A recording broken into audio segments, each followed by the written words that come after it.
Hello बच्चों, मैं इस टाइम आप लोग से इंटरेक्ट हो रहा हूँ। उत्तराखंड नीट 2021 का जो काउंसलिंग का शेड्यूल चल रहा है, वही यूपी का भी मेरिट लिस्ट फर्स्ट राउंड का आ गया है। अब ऐसे मौके पे मैं आपसे इंटरेक्ट नहीं कर पा रहा हूँ। पहले तो मैं बहुत ज़्यादा आप लोग से सॉरी फील कर रहा हूँ, बिकॉज पूरे पूरे प्रोसेस में, पूरे रिजल्ट के से पहले से लेके अभी तक मैं आपके साथ हर पल में था। अभी कुछ ऐसा नहीं है कि मैं जानबूझ के नहीं कर पा रहा हूँ। बड़े सारे फ़ोन आ रहे हैं, मैं फ़ोन पिक नहीं कर पा रहा हूँ। एक्चुअली मैं एक Indian institute of management IIM से एक प्रोग्राम कर रहा हूँ, एंड एडवांस स्ट्रेटजिक मैनेजमेंट का। तो उसमें ऑनलाइन प्रोग्राम था, उसमें 3 दिन का ओरिएंटेशन सेशन था नोएडा में। यहाँ पे मैं एक होटल में हूँ इस टाइम, और वो इतना रिगरस सेशन होता है कि वहाँ बिल्कुल मौका नहीं मिलता है। तो कल ट्रैवलिंग था, कल मुझे वहाँ पे मेरठ में एक मेडिकल कॉलेज में जाना था। मेरी वहाँ पे भतीजी एमबीबीएस कर रही है। तो उसके बाद फिर मैं यहाँ पे आया, और उसके बाद बिल्कुल समय नहीं मिल पा रहा है। यहाँ एकदम सुबह से लेके रात तक तगड़ा सेशन है। 9:30 से स्टार्ट हो जाता है और वो 7:30 तक चलता है। उसके बाद बहुत सारे फ़ोन कॉल्स और जो अपने रूटीन के काम है उसको मैनेज करने में टाइम मिल पा रहा है। हालांकि काउंसलिंग तो यूपी से भी रिलेटेड मैं कोई वीडियो नहीं बना पाया, उत्तराखंड से भी रिलेटेड कोई वीडियो नहीं बना पाया।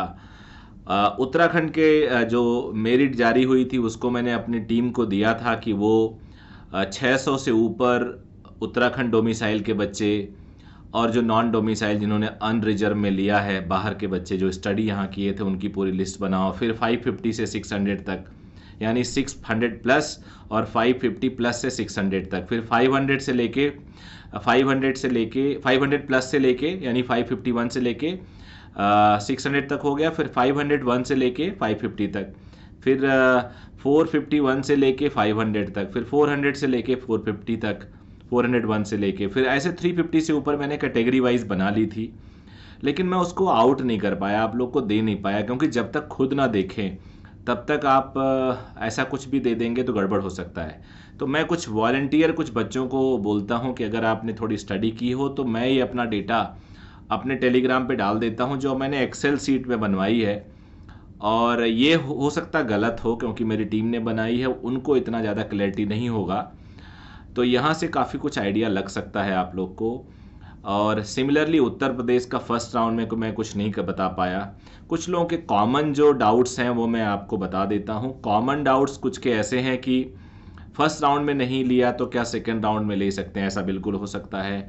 दूसरा कुछ एक पॉइंट्स है कि जब वर्टिकल रिजर्वेशन में होते हो, तो जैसे एक ओबीसी का बच्चा है, उसके 600 हैं तो वो जनरल से जाके एडमिशन ले सकता है। हॉरिजॉन्टल में ऐसा नहीं होता, हॉरिजॉन्टल में कहीं भी लेता है उसी में मान लिया जाता है, बट वर्टिकल में ऐसा हो सकता है। तो जो बच्चों के ओबीसी में ज़्यादा नंबर आए हैं वो जनरल में एडमिशन ले सकते हैं, इसलिए थोड़ा गणित आपका खराब हो सकता है।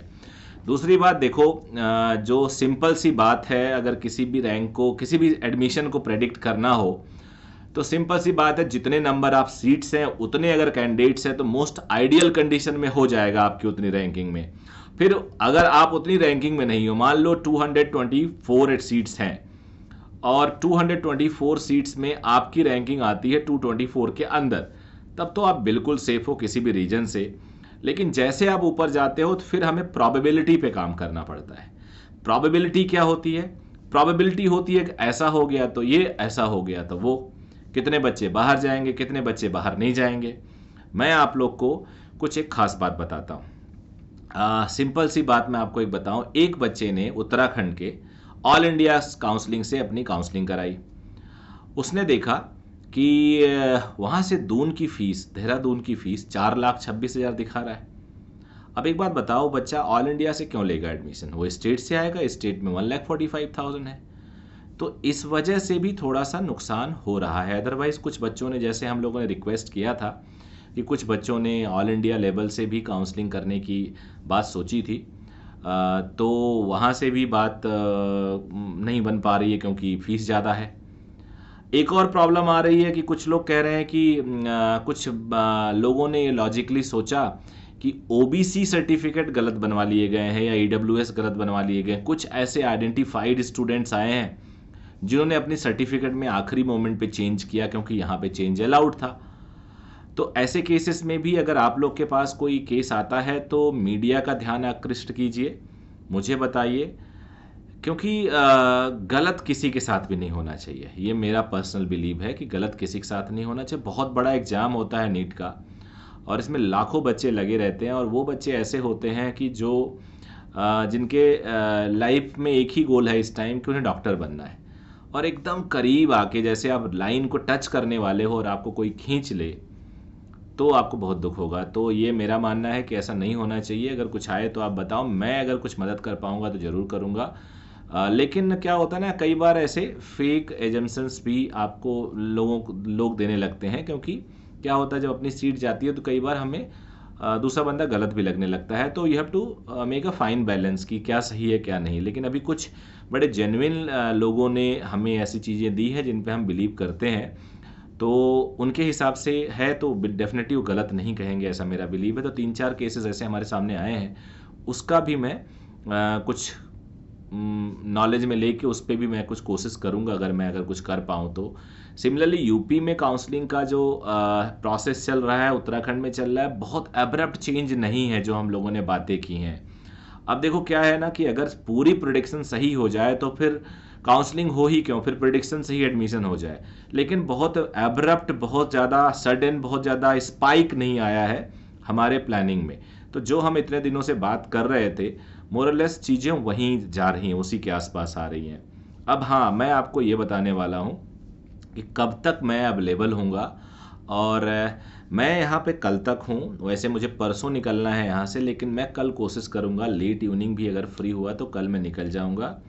फिर जैसे ही मैं ऑफिस पहुँचूँगा तो नेचुरली एक बड़ा प्रेशर होता है 2-3 दिन बाद ऑफिस जाओ तो मैं आज 1 तारीख है, कल 2 है, परसों 3 तारीख है। तो परसों 3 तारीख में चाहे रात हो जाए, लेकिन परसों मैं उत्तर प्रदेश के लिए, परसों मैं उत्तराखंड के लिए एक वीडियो बनाऊंगा।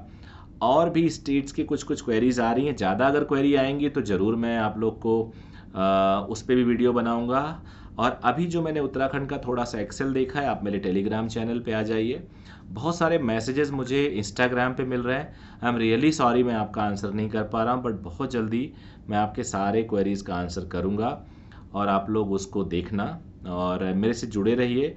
और मेरा ही नुकसान है एक्चुअली, मैं आप लोग से इंटरेक्ट नहीं कर पा रहा हूँ, क्योंकि जितना भी अच्छा वीडियोस बनता है इस टाइम बनता है तो और ज़्यादा मेरे सब्सक्रिप्शंस होते हैं, और ये मेरा लॉस है। बट अनफॉर्चुनेटली ये बड़ा बड़ा कोर्स था, फ्रैंकली स्पीकिंग बहुत महंगा कोर्स भी था, तो इसको मैं मिस नहीं कर सकता था, क्योंकि मैं खुद अभी हर साल एक आध कोर्स कर लेता हूँ, और IIM जैसा ब्रांड है उसके साथ मैं एक कोर्स कर रहा हूँ।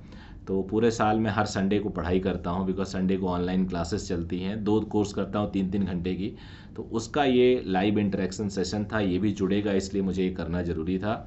सो आई होप आप लोग मुझे बुरा नहीं मानोगे, बिकॉज मैं आखिरी मोमेंट पे आपके पास आ नहीं पा रहा हूँ, बट काफ़ी इन्फॉर्मेशन हम लोगों ने शेयर कर ली है, तो उम्मीद है वो इन्फॉर्मेशन आप लोग को हेल्प करेगी।